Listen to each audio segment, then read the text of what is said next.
సహోదరుడా, సహోదరి, నీకు దేవుని జ్ఞానము తెలిస్తే మాత్రం చాలదు. నీ బ్రతుకు ఆ వాక్యానుసారం ఉన్నదా లేదా చూడాలి. నీవు ఒకసారి పరిశీలించుకుని చూసుకో. నీవు శరీరాన్ని ఆధారం చేసుకుని బ్రతుకుతున్నావా, లేక ఆత్మ విషయంలో చింతిస్తున్నావా? ఇంకా శరీర విషయంలో చూసినప్పుడు గలతీయులకు రాసిన పత్రిక 5వ అధ్యాయము 17వ వచనము, శరీరము ఆత్మకును ఆత్మ శరీరముకును విరోధముగా అపేక్షించును, ఇవి ఒక దానికొకటి వ్యతిరేకముగా ఉన్నవి గనుక మీరు ఏవి చేయ నిశ్చయింతురో వాటిని చేయకుందురు. మీరు ఆత్మచేత నడిపింపబడిన ఎడల ధర్మశాస్త్రమునకు లోబడిన వారు కారు. అయితే ఒక మనిషి శరీరము ఆత్మకి విరోధంగా అపేక్షించును, అయితే ఆత్మ కూడా శరీరానికి విరోధంగా అపేక్షించును. అయితే శరీరము ఆత్మకి విరోధంగా అపేక్షించినప్పుడు ఆత్మ ఏమి చేయకూరును, అది చేయకుండా శరీరం ఆటంకపరచును. శరీరం బలమేమనగా 19, 20, 21 వచనం. శరీర కార్యములు స్పష్టమైనవి. అవేమనగా జారత్వము, అపవిత్రత, కాముకత్వము, విగ్రహారాధన, అభిచారము, ద్వేషములు, కలహము, మత్సరములు, క్రోధములు, కక్షలు, భేదములు, విమతములు, అసూయలు, మత్తతులు, అల్లరితో కూడిన ఆటపాటలు మొదలైనవి. వీటిని గూర్చి నేను మునుపు చెప్పిన ప్రకారము ఇట్టి వాటిని చేయువారు దేవుని రాజ్యమును స్వతంత్రించుకొనరని మీతో స్పష్టంగా చెప్పుచున్నాను. చాలా స్పష్టంగా దేవుని వాక్యం ఏం చెప్తుందంటే, శరీరాన్ని ఆధారం చేసుకొని బతికేవాడు వాడిలో ఇవన్నీ కనపడుతూ ఉంటాయి. విగ్రహారాధన అంటే ఒక మనస్సు, విగ్రహారాధన అంటే బయట విగ్రహంగా విగ్రహారాధన చేయడం కాదు, మనసులోనే ఒక విగ్రహం ఉంటుంది. అనగా నేను అనుకున్నదే కరెక్ట్, నేను అనుకున్నదే జరిగితేరాల, ఇది విగ్రహం. ఇంకా ఈ విధంగా ద్వేషము, మత్సరము, క్రోధములు, అనవసరం కోపం రావటం. అయితే ఇలాంటివి ఏమేమి జరిగినను అలాంటి వాడు, అలాంటి మనిషి దేవునికి రాజ్యము స్వతంత్రించుకోలేరు, అనగా దేవునికి రాజ్యం చేరలేరు. దేవునికి రాజ్యమునికి చేరనే వాడు దేవుని పరలోకంలో చేరలేడు. ఎందుకనగా పరలోకం ఉండేది పైన, దేవుని రాజ్యం ఉండేది కింద భూమి మీద. దేవుని రాజ్యము పరలోకానికి చేరుటకు ద్వారము.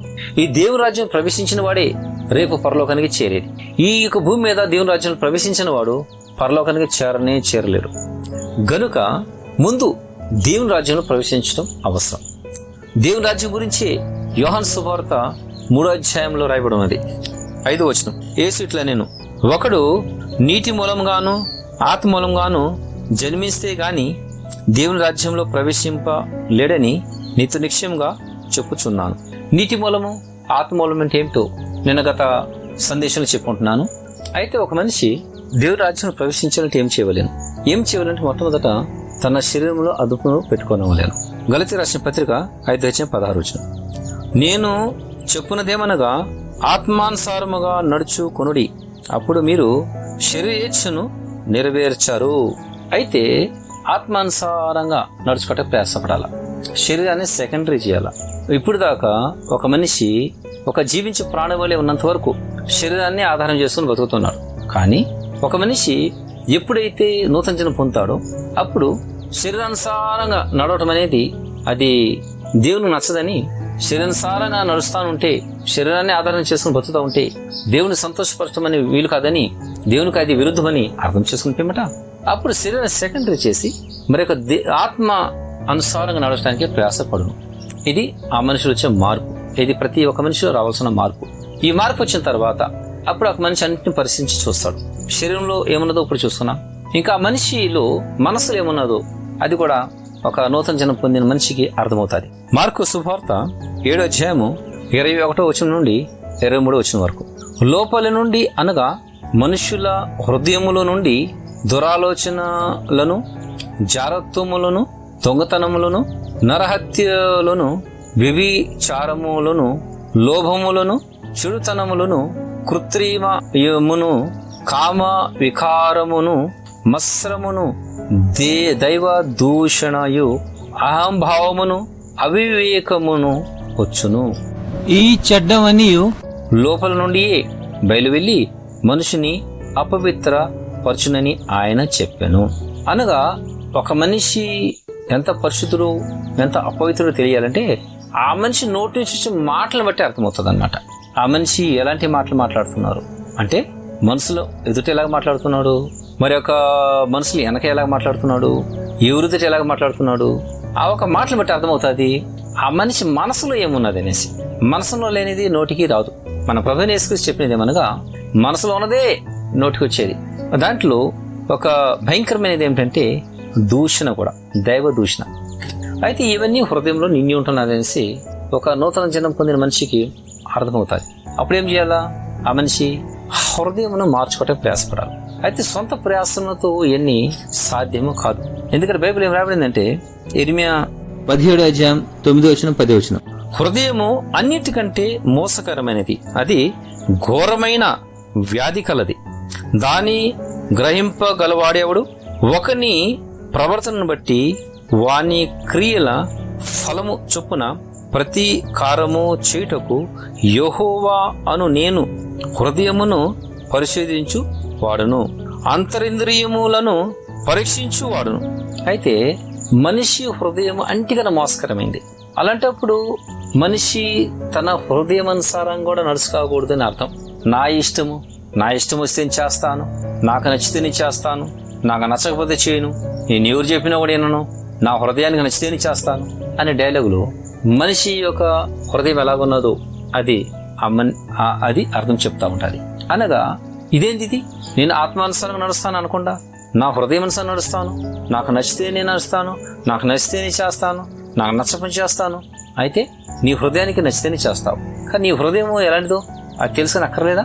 నీ హృదయము నిన్ను మోసపరుస్తున్నప్పుడు, నీ హృదయంలో మార్కు సువార్త 7:21-23 వరకు రాయబడిన అంశంలో పాపలు ఉంటున్నప్పుడు, నిన్ను అపవిత్రపరుస్తున్నప్పుడు నువ్వు ఆ హృదయానుసారంగా నడుస్తాను, ఆ హృదయం నచ్చితేనే చేస్తాను, లేకపోతే చేయను, ఎవరు చెప్పినాకేనాను, వారేంది నాకు చెప్పేది, నాకంతా తెలుసు అంటే అనుకుంటే పరిస్థితి ఏమిటి సహోదరా? పరిస్థితి ఏమిటి సహోదరి? నీవు ఒకసారి నీ జీవితాన్ని పరీక్షించుకొని చూసుకున్నవాళ్ళను. ఇలాంటి స్థితిలో ఉన్న వారిని కూడా నేను సహోదరి అని నేను ఎందుకు అంటున్నానంటే, వీళ్ళు ఆఖరికి నూతన జన్మ పొందినవారు. అంటే దేవుని యొక్క రాజ్యంలో ప్రవేశిష్టు కొరకు వాళ్ళ కళ్ళు తెరవబడినాయి. అయితే ఈ విషయం అర్థమైనప్పుడు, శరీరము అలాగున్నది, మనసు ఇలాగున్నది, మనసే మోసపరుస్తున్నది అనేసి తెలిసినప్పుడు, అప్పుడు ఆ మనసు అనుసారంగా నడవటం మానివేయాలి, 100% మానివేయాలి. నీకు మనసులోను మరి ఆత్మ నడిపింపులోని వ్యత్యాసం ఏమిటో నీకు అర్థం కావాలి.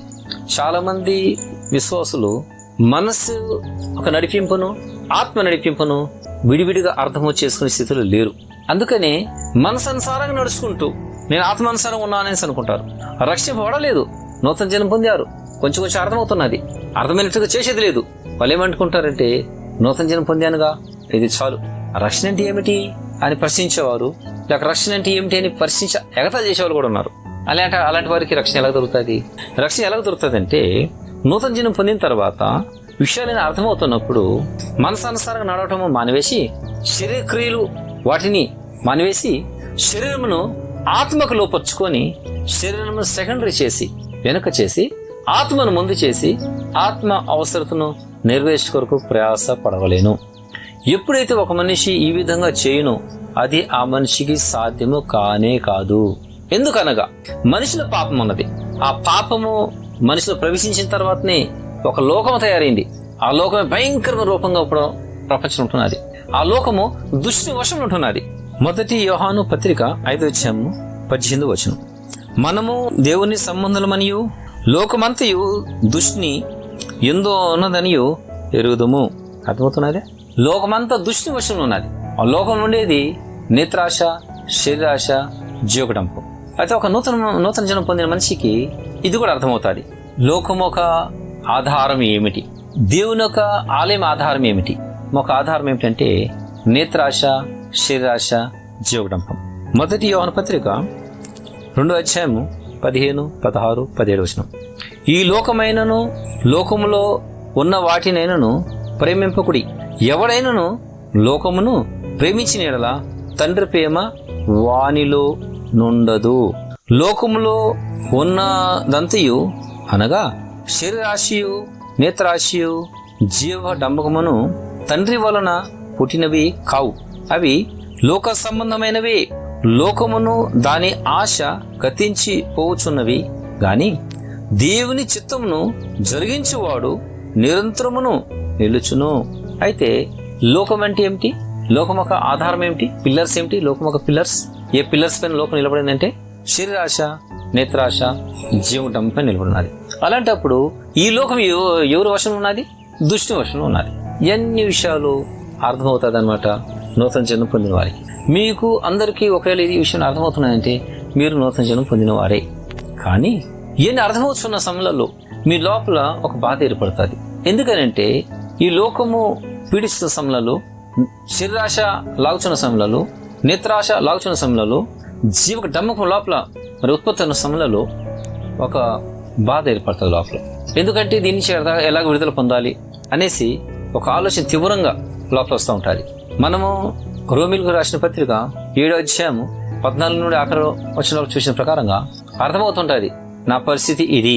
నేను ఒక మంచి చేయాలనుకున్నప్పుడు, మంచి అనగా లోకానుసారం మంచి గురించి ఇక్కడ అనబట్టం లేదు, దేవుని దృష్టిలో ఏ మంచో అది. మనుషుల దృష్టికి మంచి ఏమిటో మనుషులు చేయవచ్చును.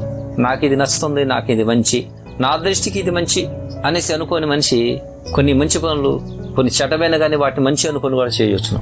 కానీ దేవుని దృష్టికి ఏది మంచిదో అది చేయటం అనేది మనిషికి సాధ్యం కాకుండా ఉంటాయి. దేవుని వాక్యాన్ని నడుచుకోవాలంటే సాధ్యం కాదు. ఉపవాసం ఉండాలని సాధ్యం కాదు. దేవుని యొక్క వాక్యాన్ని పాటించడం సాధ్యం కాదు. ఎందుకు సాధ్యం కాదంటే మనిషి లోపల పాపం ఉంటున్నది, లోకము చాలా భయంకరంగా పీడిస్తుంటున్నది, లోకము దుష్టి చేస్తూ ఉంటున్నది కనుక మనిషికి పాపం నుంచి విడుదల సాధ్యం కాదు. ఒకవేళ పాపం నుంచి విడుదల పొందాలని దేవునితో రావాలనుకున్నా కానీ భయము, నానా ప్రకారమైన భయము, తనకి ఎవరు సహాయం చేసేవారు లేరు అనిపిస్తూ ఉంటుంది. ఆఖరికి తన కుటుంబం ఉండేవారు కూడా సహాయకులుగా సాయం చేసేవారుగా అనిపించరు. ఆ మనిషి అక్కడ ఒంటరిగా ఫీల్ చేస్తాడు. ఒంటరిగా ఫీల్ చేసే సమయంలో సాతాను భయంకరమైన భయ ఆందోళన పుట్టిస్తాడు. రకరకాల ఆందోళన. ఎంత భయం అంటే నా స్నేహితులు దూరం అయిపోతారు, నా బంధువులు దూరం అయిపోతారు, నా ఇంటి వారు కూడా నాకు సపోర్ట్ చేయరు, వాక్యానుసారం నడుచుకున్నానంటే అన్నట్టు భయము సాతాను పుట్టిస్తాడు. అలాంటప్పుడు దేవునితో చూసినప్పుడు దేవుని యొక్క వాక్యంలో వాగ్దానం ఉంటున్నది. అదేమనగా మత్తయి సువార్త 28వ అధ్యాయము 18 నుంచి 20. అయితే యేసు వారి యొద్దకు వచ్చి, పరలోకమందును భూమి మీదను నాకు సర్వాధికారము ఇవ్వబడి ఉన్నది. కాబట్టి మీరు వెళ్ళి సమస్త జనులను శిష్యులనుగా చేయుడి. తండ్రి యొక్కయు కుమారుని యొక్కయు పరిశుద్ధాత్మ యొక్కయు నామములోనికి వారికి బాప్తిసమిచ్చుచు నేను మీకు ఏ ఏ సంగతులను ఆజ్ఞాపించి తిను వాటినన్నిటినీ గైకొన వలెనని వారికి బోధించుడి. ఇదిగో నేను యుగ సమాప్తి వరకు సదాకాలము మీతో కూడా ఉన్నానని వారితో చెప్పాను. ఈ వాక్యము ఎప్పుడైతే ఒక నూతన జన్మ పొందిన విశ్వాసి చదువుతాడో, ప్రభువైన యేసు చేతిలో పరలోకము భూలోకము అధికారం ఉందనేసి అప్పుడు ఒక ఆధారం దొరుకుతుంది. ప్రభు ఒక అండర్లో వస్తే, ప్రభు ఒక ఆధీనంలో వస్తే ఆయన సమస్యను చూసుకుంటాడని ఒక ధైర్యం వస్తుంది. ఎప్పుడైతే ఈ వాక్యం ఒక నూతన జన్మ పొందిన విశ్వాసం దొరుకుతుందో సాతాను పట్టు తొలుగుతుంది.